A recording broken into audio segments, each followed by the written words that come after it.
우리 교회, 한국 교회사를 보면은 이 교회는 당연히 교회니까 이 우리 같은 동족을 여러 방면으로 섬겼어요. 그래서 일제 강점기 때는 독립운동도 했고, 또 어떤 문맹 지역에 가서 교육도 하고 그랬습니다. 한국 전쟁 이후에는 거의 초토화가 돼서 사람들의 삶의 목표가 가난에서 벗어나는 것이었죠. 그래서 한국 교회도 그들을 많이 도왔는데, 한국 교회는 어찌됐든 예전부터 지금까지 사람들을 많이 섬기고 도왔습니다. 이웃 사랑을 실천한 것이죠. 하지만 교회는 그것으로 끝나서는 안 되는 거죠. 그게 복지단체와 교회의 차이점인데, 교회는 사람을 섬기고 사랑하고 섬기긴 하지만 그걸로 끝나는 것이 아니라 하나님 나라를 선포해야 해요. 그죠? 그런데 안타깝게도 이게 그 교회사를 지켜보면은 사람들을 섬기는 건 지금까지 열심히 잘해왔어요. 그렇게 현재 기독교가 욕을 먹을 만큼 그렇게 못하거나 그런 것은 아니었습니다. 그 학교도 짓고 보육원이나 이런 것도 짓고 여러 방면으로 봉사를 많이 했는데, 근데 그럼에도 불구하고 부족한 점이 있어요. 그게 뭐냐면 하나님 나라를 선포하는 것이었어요. 그러니까 교회는 나그네죠. 나그네니까 하나님 나라의 법으로 살아가야 되고, 그것이 세상 사람들이 봐도 그렇게 보여야 하는데, 현재에 와서는 차이점이 없는 거예요. 세상 나라를 살아가는 사람들의 방식이나 교회에 다니는 사람들의 살아가는 방식이나 다를 바가 없는 것이죠. 그 여의도 순복음교회 조영기 목사님이, 저도 어릴 때 그 교회를 다녀봤지만 그때 하나의 모토와 같은 구절이 있었어요. 그게 뭐냐면 요한 3서 1장 2절 말씀입니다. 사랑하는 자여 내 영혼이 잘된 같이 내가 범사에 잘되고 강건하기를 내가 간구하노라. 이 노래를 불렀어요. 사랑하는 자여 내 영혼이 잘된 같이. 불러보셨는지 모르겠는데 이게 그 시대의 모토였어요. 잘되길 바란다는 거예요. 왜냐하면 이것은 너무나 좋은 말이죠. 좋은 구절입니다. 그런데 사람들의 주된 관심이 어디에 있었습니까? 그 시대에 내 집 마련, 가난에서 벗어나는 데 있었어요. 그러니까 이 축복의 말씀을 어떻게 받아들이냐면 나의 영육 간의 삶이 풍성하게 되는 거예요. 그것으로 받아들였어요. 그래서 어떻게 됐을까요? 그렇게 됐습니다. 물론 안 된 경우도 있겠지만 많은 경우에 그렇게 됐어요. 그런데 그것은 물론 믿음이 있고 여러 가지 간증도 있고 그렇겠지만, 사실 크게 보면은 한국 사회 전체가 경제적으로 엄청나게 성장하던 시기였어요. 그것과 맞물려서 그렇게 성장했던 것이죠. 그런데 그럼에도 불구하고 세상은 지금 이런 어떤 교회는 그렇게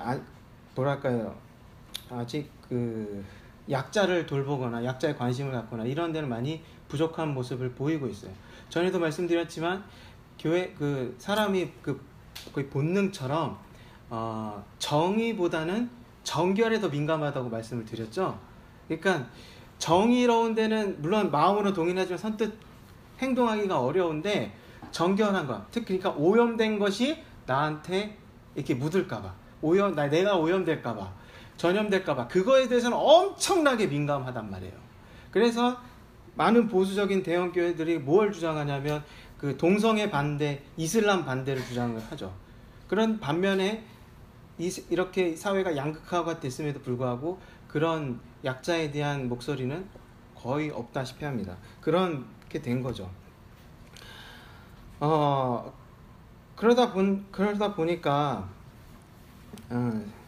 사람들의 그 과정을 겪어오면서 하나님 나라보다는 이 세상 나라에 집중을 하는 그런 분위기가 형성이 됐어요. 그런데 또 분위기가 바뀌었잖아요. 그죠? 이제는 저성장 시대가 됐잖아요. IMF 이후로 저성장 시대가 되었어요. 근데 이 IMF 때 사회의 그런 또 특징이 뭐냐면 공동체가 파괴가 됐다는 거예요. 뭐냐면 이제 많은 사람들이 실직을 하고 가정이 몰락하게 되는 거예요. 가정이 해체되고 파괴되는 일들이 벌어졌어요. 그러다 보니까 골목 공동체, 골목에 서로 같이 인사를 주고받고 먹을 것을 함께 나누던 그런 골목 공동체, 그런 것들이 해체가 돼버려요. 왜냐면 누구네 아빠가 실직하고 누구네 아빠는 강강에서 떨어지고 누구는 다 망해서 집 팔고 이사가고, 우리 사회가 그렇게 변해버린 것이죠. 사회는 또한 그렇게 해서 점점 지금에 이르러서는 그대 그 상태가 계속 유지가 되고 있는데, 여러분 욜로라는 말 들어보셨습니까? 욜로는 You only live once. 너는 오직 한 번만 산다, 이런 뜻이에요. 그거 약자예요. 영어의 약자인데 뭐냐면 힘들잖아요. 힘든데 취업하기도 힘들고 취업을 해도 힘들고 월급은 쥐꼬리만 하고 이러니까 살기 힘든 거예요. 그런데 그래도 오늘 하루를 그래도 즐겁게 살아가는, 그러니까 미래를 위해 살아가는 것이 아니라 오늘을 위해서 그래도 이 순간만큼이라도 살아가려는 그런 라이프 스타일. 그래서 뭐 작은 사치라 그래가지고 탕진잼 뭐 작은 사치라 그래서 아주 뭐 다이소나 이런 데서 막 사들이고, 그러니까 비싼 거는 못 하고 그런 것을 하는 그런 이제 그런 라이프 스타일이 유행을 했어요.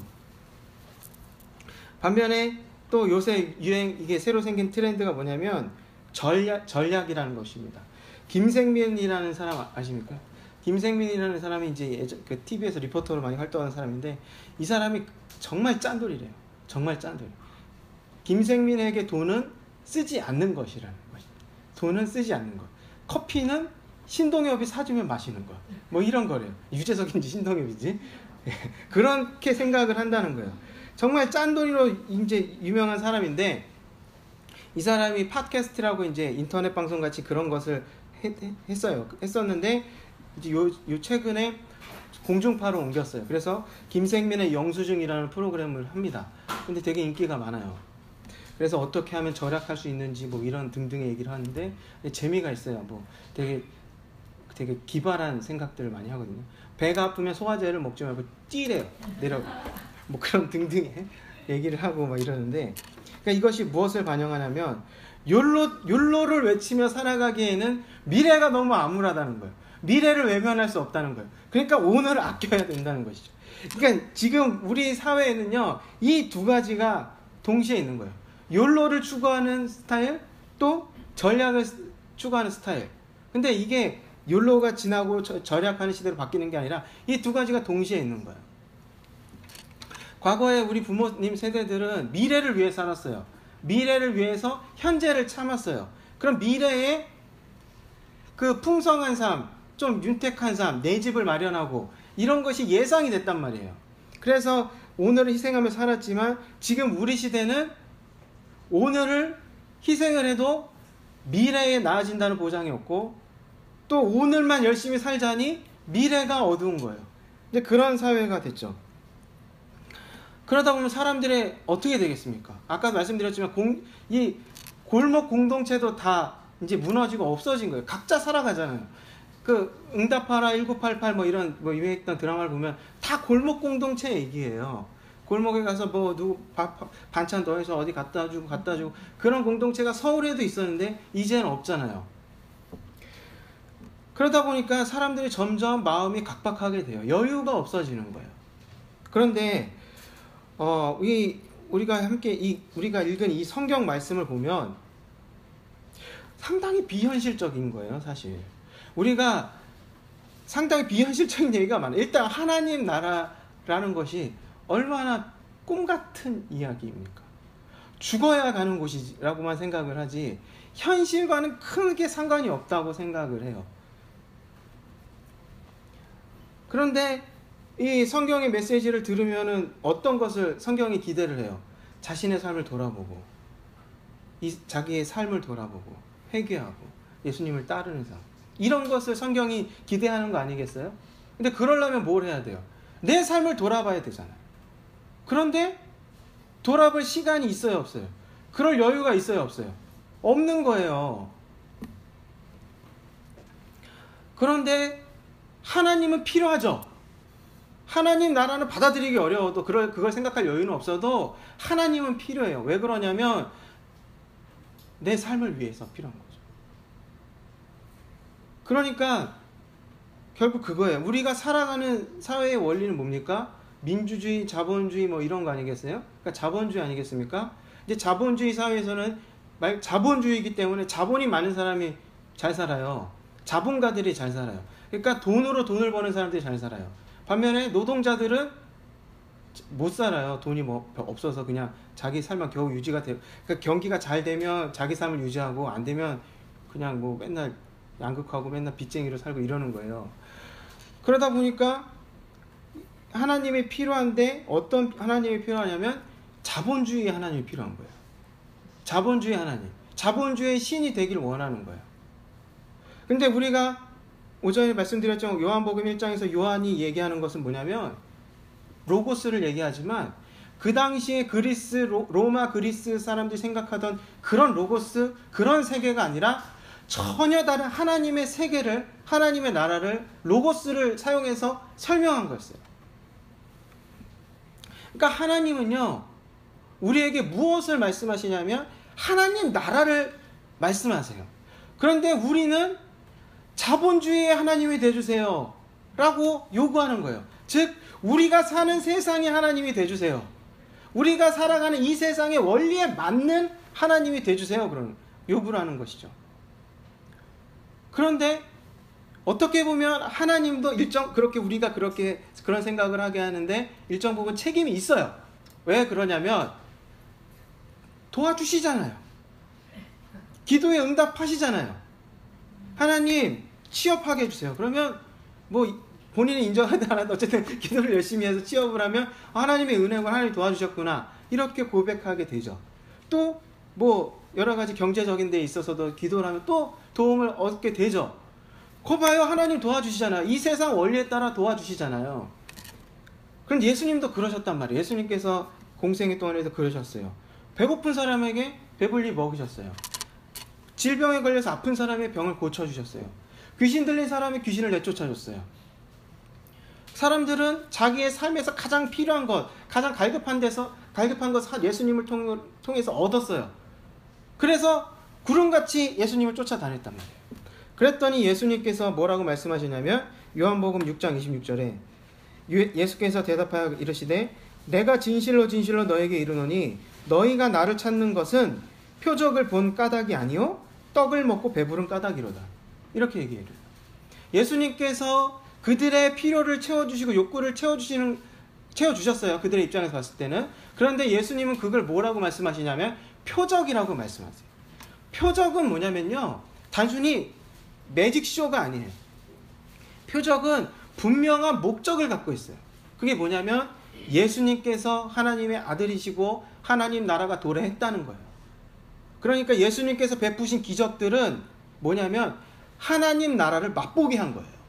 하나님 나라의 주인이고 다스리시는 예수님, 그러니까 예수님 자신이 하나님 나라를 다스리시는 왕이고 예수님께서 베푸신 것들은 하나님 나라를 맛보게 하는 것이었어요. 그러니까 예수님께서는 그들에게 베풀어준 병 고치고 귀신 내쫓고 배불리 먹여주면서 봐봐 이런 것이 하나님 나라야 라는 것을 알기를 원했던 거예요.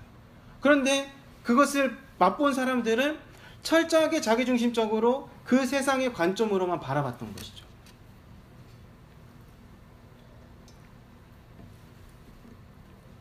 그래서 예수님께서 진정 뭐라고 말씀하신 예수님의 뜻을 바라보지 않았던 거예요. 우리가 이 요한복음 1장 1절부터 18절까지 읽어보면 어떤 것이 또 나오냐면요, 어둠이 등장해요. 어둠. 예수님은 로고스라 그러고 로고스는 태초에 있었고 창조에 참여했고 그리고 생명을 갖고 있어요. 그런데 그 로고스가 빛을 비춘다는 거예요. 생명을 전하는 거죠. 생명의 빛을 전하는 건데 그래서 누구에게 비쳤냐면은 어둠에게 비쳤어요. 근데 어둠에게 비쳤는데 5절에 보니까 어둠이 깨닫지 못했대요.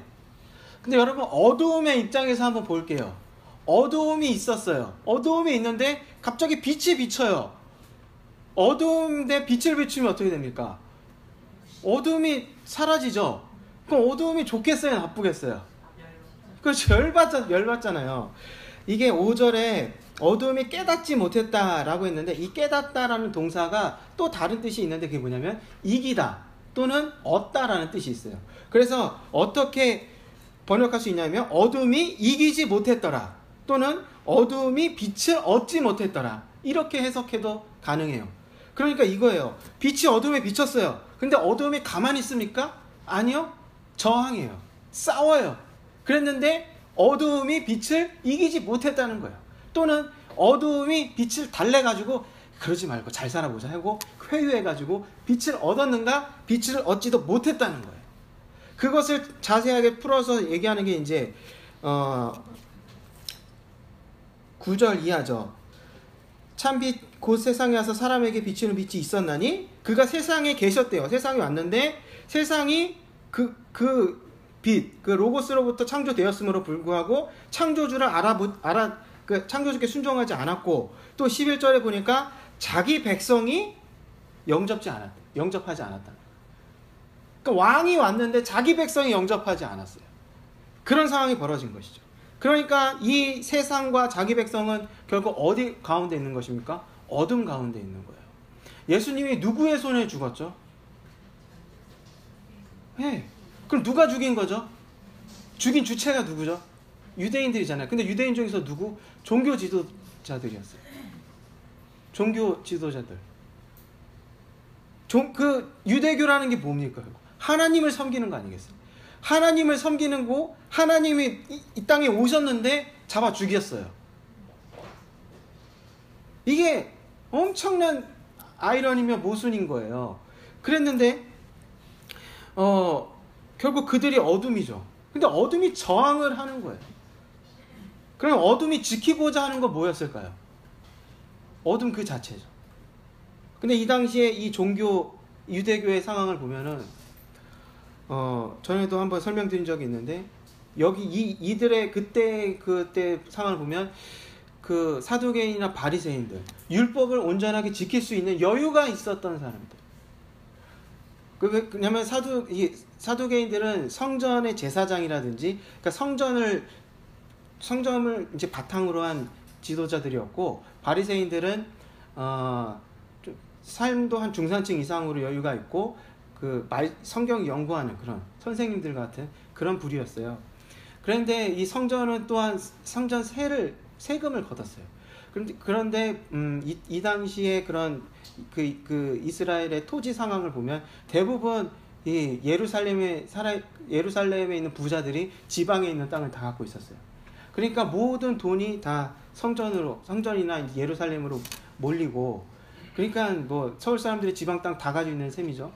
그런 상황에서 이제 지방에 있는 사람들 여러 가지로 착취를 받는데, 로마에도 세금을 내고 또한 성전에도 세금을 내고 그랬어요. 그렇지만 그 성전 세를 절대 깎아주지 않았어요. 바리새인들은 그런 약자들의 삶에는 관심이 없고 높은 수준의 율법을 주장을 했어요. 그러니까 율법을 지키기 위한 율법이 많이 있었어요. 그래서 율법을 만약에 율법을 어길까봐 미리 규칙 같은 걸 덧붙여 놓은 그런 것들, 장로들의 유전이라는 그런 것들이 많았는데, 그런 것을 자기들은 지킬 수 있죠. 왜냐하면 노동을 안 해도 되니까요. 일을 안 해도 되니까요. 그래서 그런 것들을 지키면서 자기의 의의를 과시했어요. 그래서 상대적으로 그렇지 못한 사람들 죄인 취급을 했어요. 그런 사회였어요. 그러니까 그들이 지키고자 했던 질서는 뭐냐면 바로 그런 질서였어요.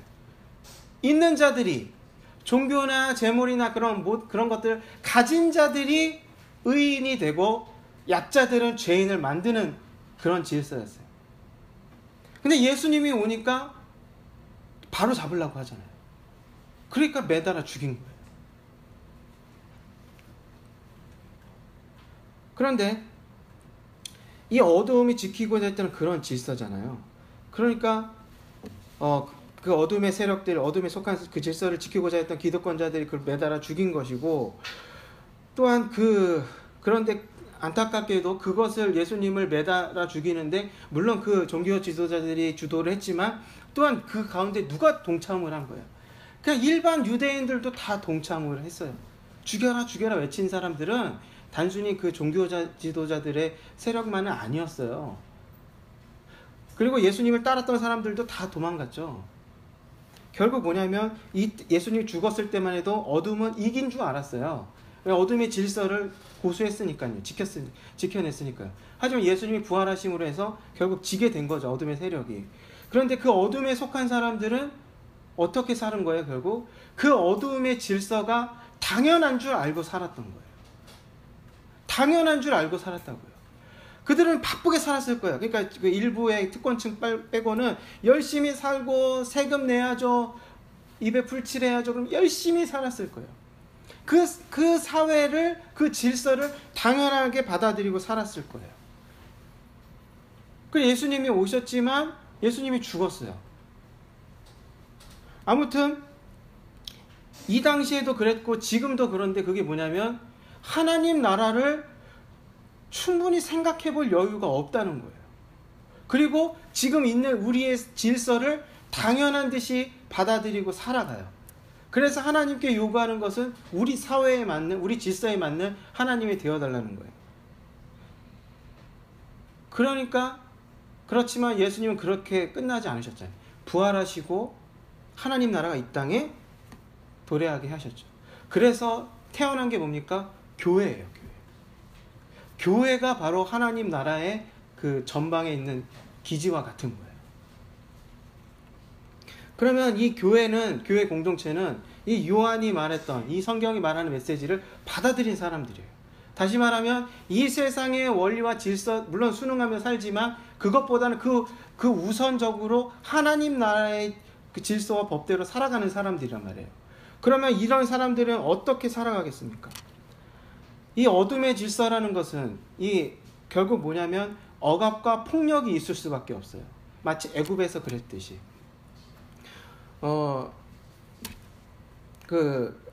여러분 뉴스를 보셨는지 모르겠는데 그 강서구에 특수학교 설립을 두고 막 분쟁이 있었어요. 그 강서구 국회의원이 지난 국회의원 선거에서 공약을 하나 내걸은 거예요.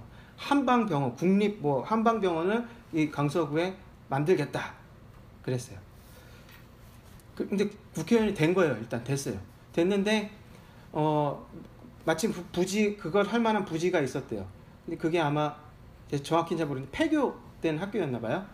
근데 그 땅에다 이제 그 주민들이 한방병원을 세우기를 원했던 거예요. 그리고 이미 거의 기정사실처럼 생각을 했어요. 그런데 사실 그 땅은 누구의 소유냐면 서울시 교육청의 소유예요. 그리고 서울시 교육청은 다른 계획이 있었어요.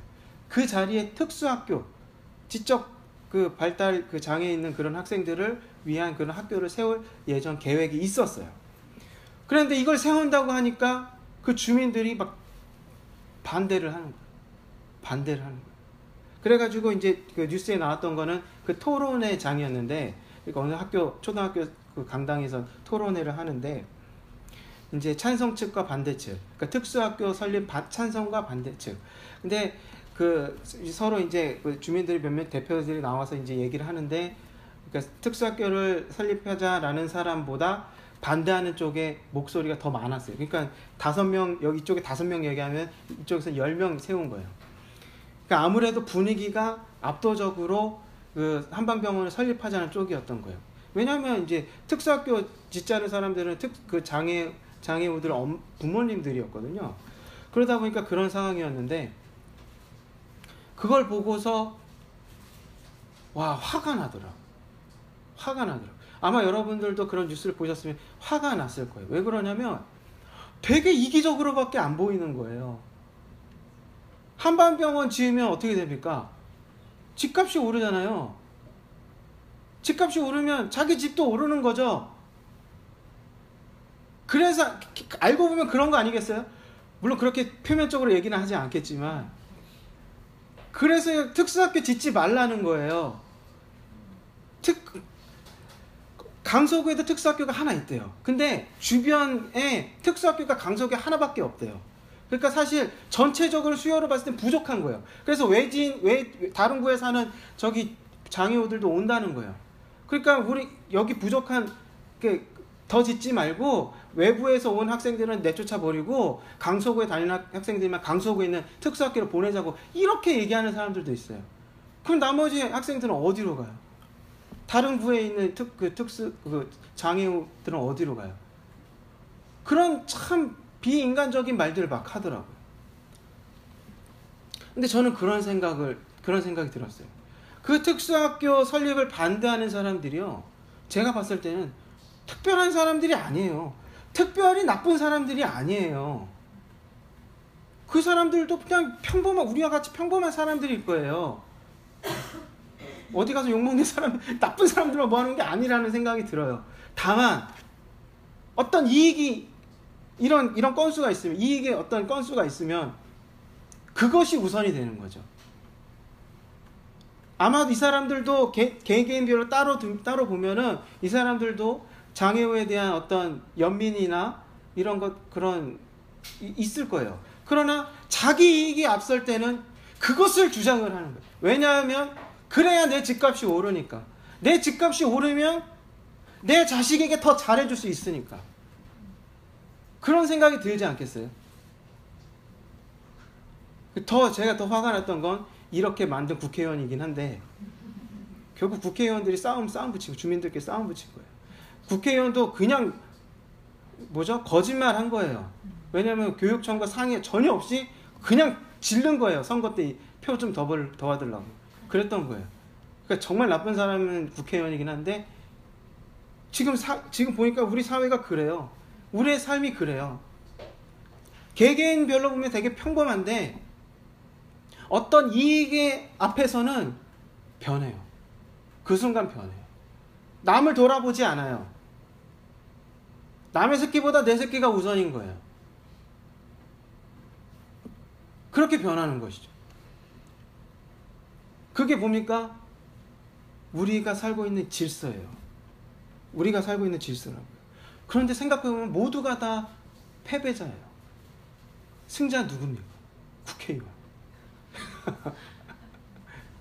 모르겠어요. 국회의원도 패배자긴 하겠지만 여기 결국 가장 큰 이익을 본 사람은 국회의원 아니겠어요? 주민들은 서로 싸우기만 하지 갈등만 생기지. 모두 다 패배자라는 거예요. 남을 짓밟고 올라서서 뭔가 이익을 얻으면 내가 이익이 없고 승리한 것 같지만 그게 아니라는 거예요. 모두가 다 패배자라는 거예요. 이 사회에서는 결국 약자들끼리 서로 치고받고 싸우고 그러지만 사실 정작 편안하게 살고 여유있게 사는 사람들은 자본가들, 제가 마르크스주의자는 아니지만 아무튼 그런 돈이 많은 사람들, 여유를 즐길 수 있는 그런 사람들, 그런 사람들은 성격도 좋죠. 왜냐하면 별로 싸울 일이 없어서. 그러니까 우리는 결국 우리의 그 시선은 결국 우리가 살고 있는 이 사회와 이 질서에만 맞춰져 있다는 거예요. 그런데 이 성경의 메시지, 하나님의 나라를 받아들인 사람은요, 어떻게 행동하겠습니까? 다른 세계가 있는 거예요. 이 질서만 있는 게 아니라 하나님의 질서도 있는 거예요. 그러니까 하나님께서 반드시 심판하실 줄 알죠? 그러면 그거를 알고 살아가는 거예요. 내 자신과 나의 이익과 내 가족의 이익과 내 자식의 이익을 위해서 남의 눈에 피눈물 흘리게 하면 하나님이 그것을 눈 감아 주실까요? 아니죠.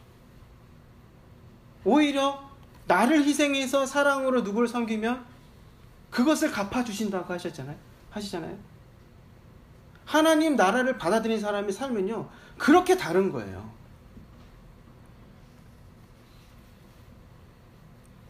또 한 가지는 하나님의 성품이 은혜와 진리잖아요. 은혜와 진리. 그러면 이 은혜를 경험한 사람들은요, 이 은혜라는 것은 어떤 은혜입니까?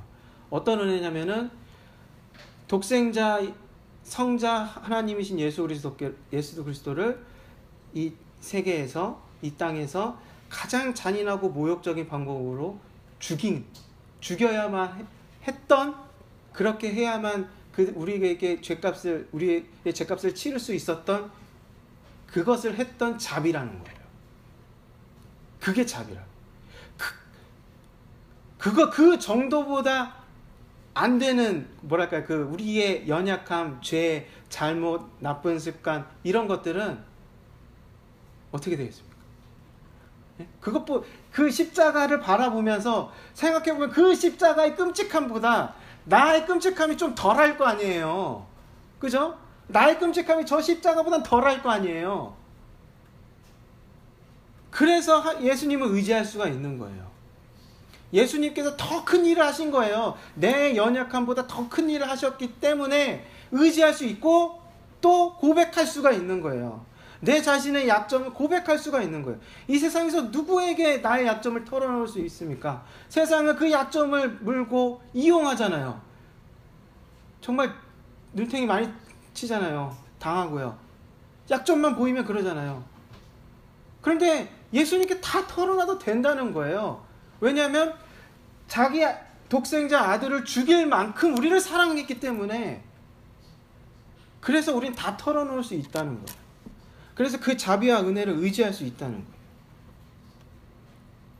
그리고 그 자비를, 은혜를 가볍게 생각할 수가 하지 않는다는 거죠. 그러니까 하나님 나라를 받아들이는 사람의 삶은요, 그렇게 다른 거예요. 그만큼 다른 거예요. 그러니까 세상 사람들은 약점 보이기 싫어서 되게 방어적으로 살면서 또한 두려워하고 또 뭐 조급해하며 살잖아요. 근데 우리는 하나님을 의지하고 살면 나의 약점을 털어놔도, 나의 약점이 공개돼도 괜찮아요. 왜냐하면 우리는 하나님을 의지하니까, 예수님을 의지하니까. 뭐 손해 볼 수도 있겠죠. 눈탱이 맞을 수도 있겠죠. 그래도 괜찮아요. 왜냐하면 모든 것이 하나님으로부터 오긴다는 걸 알기 때문에 괜찮다는 거예요. 그러니까 믿음이라는 것은요, 인생을 그래서 바꾸는 거예요. 살아가는 방식을 그래서 바꾸는 거예요. 그래서 게임 체인저고 인생 체인저가 되는 거예요. 그러니까 믿음의 힘은, 강력한 힘은 바로 그렇게 발산이 되는 거예요. 그러니까 우리는 무엇을 구해야 되겠습니까? 우리 이 세상의 질서대로 잘 사는 것을 구해야 합니까? 아니면 하나님의 질서대로 우리가 은혜 받고 하나님의 자비 안에서 사는 것을 구해야 할까요? 하나님의 나라를 구해야죠. 마지막으로 말씀드리고 싶은 것은 세례 요한에 대한 것인데, 세례 요한은 구약을 대표하고 또한 구약에서 가장 큰 자라고 예수님께서 말씀하셔서 결국 구약의 예언이 예수님을 향하고 있다. 그래서 세례 요한이 등장을 했어요. 그런데 세례 요한을 설명한 구절 보면 이런 얘기가 있어요. 7절에 보시면, 저가 증거하러 왔으니 곧 빛에 대하여 증거하고 모든 사람으로 자기를 인하여 믿게 하려 함이라 그랬어요. 세례 요한은 어떻게 전도를 했냐면요, 자기 삶으로 전도를 했어요. 자기 삶으로요. 자기 삶으로 전도하는 것만큼 강력한 증거가 없어요. 그러니까 세례 요한이 많이 따랐죠. 그런데 세례 요한이 아무리 사람들이 많이 따르고 그랬어도 세례 요한은 자기의 사명을 분명히 알고 있었어요. 그건 뭐냐면, 나는 그 빛이 아니라 나는 그 빛을 증언하는 사람이다 라는 것을 분명하게 알고 있었어요. 이것은 우리에게 똑같이 적용되어야 해요. 그러니까 우리의 역할이, 우리의 사명이, 우리의 위치가 뭔지 분명하게 알아야 돼요. 우리가 교회 생활을 하다 보면, 신앙생활을 하다 보면은 여러 가지 이유로 봉사도 하고 뭐 여러 가지 합니다. 그러고 나서, 그런데 그 우리 동기를 한번 잘 살펴볼 필요가 있어요. 왜냐하면 우리가 이 세상에서 복 받는 거에 초점을 맞춘다면 하나의 비용으로 생각해요. 내가 이 세상에서 복을 받으려면 봉사로서 비용을 치러야 된다는 식으로 생각을 하는 거예요. 그래서 내가 봉사를 이렇게 열심히 했는데 안 되면 뒤엎어버리죠. 그렇게 생각을 해요. 또는 인정을 받고 싶은 거예요. 내가 이렇게 봉사를 열심히 하고 내가 직분이 이렇고 한데 인정받고 싶은, 그래 열심히 하면 인정을 받아야 되는 거예요. 누구나 인정의 욕구는 있잖아요. 그런데요, 세례 요한에게서는 그런 걸 전혀 찾아볼 수가 없어요. 왜냐하면 자기의 목적이 분명했기 때문에. 그러니까 우리가 이 세례 요한을 좀 본받아야 할 필요가 있어요. 그래서 우리의 동기를 한번 살펴볼 필요가 있습니다. 그러면 무엇이 드러날 수도 있어요. 좀 구질구질한 게 드러날 수도 있습니다. 그런 게 솔직히 어떻게 다 없겠습니까? 있죠. 다 있는데 그것 또한 어떻게 해야 되죠? 솔직하게 털어놔야 돼요. 예수님의 은혜와 진리 앞에 솔직하게 털어놔야 돼요. 그럼 예수님 뭐라 그러겠어요? 괜찮다 그러시겠죠. 아니, 그걸 추구하는 게 괜찮다는 게 아니라 그런 마음을 있다는 것을 인정해 주시는 거예요. 하지만 그렇게 아둥바둥 무엇을 얻기에 그렇게 살지 않아도 된다고 말씀하시겠죠. 왜냐하면 모든 것이 하나님 나라로부터 오니까요. 우리 인생이 그렇게 되었으면 좋겠어요. 우리의 인생이 정말 하나님 나라를 맛보고 경험하고, 또한 그래서 내 삶을 다른 사람이 볼 때 저 사람의 삶은 하나님 나라를 보는 것 같다 라는 얘기를 들을 수 있었으면 좋겠습니다.